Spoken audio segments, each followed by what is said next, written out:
कहानी अब एक ऐसे मोड़ पर पहुंच चुकी है जहां हर रिश्ते, हर भरोसे और हर भावना की असली परख शुरू होने वाली है।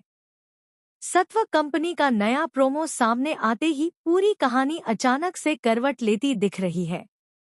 जहां पहले तक वसुधा को इस घर की शान, इस ब्रांड का चेहरा और देव की सबसे मजबूत साथी माना जाता था, वहीं अब उसके सामने ऐसी स्थिति खड़ी कर दी गई है जिसकी उसने कल्पना तक नहीं की थी। प्रोमो की शुरुआत होती है एक बड़े से हॉल में, जहां घर के लोग किसी बड़े फैसले के इंतजार में खड़े हैं।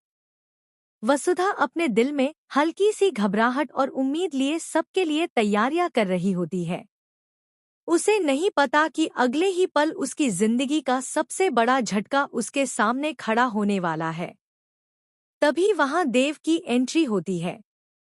उसके हाथ में सत्व ब्रांड का बड़ा पोस्टर है, वही पोस्टर जिसमें अब तक वसुधा का चेहरा चमकता रहा था।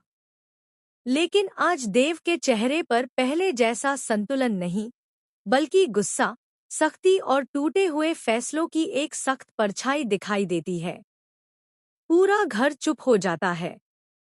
वसुधा की धड़कनें तेज हो जाती हैं। देव बिना कुछ बोले पोस्टर को सबके सामने फाड़ देता है।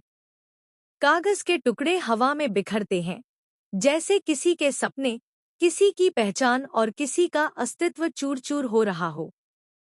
देव की आवाज गूंजती है, आज से, अभी से, वसुधा सत्व की ब्रांड एम्बेसडर नहीं रहेगी। यह सुनते ही पूरा माहौल जम जाता है। किसी के मुंह से शब्द तक नहीं निकलते। वसुधा की आंखों में दर्द भर आता है, मगर वह खुद को संभाल कर खड़ी रहती है। उसके चेहरे पर टूटन है, पर वह अपने आत्मसम्मान को गिरने नहीं देती।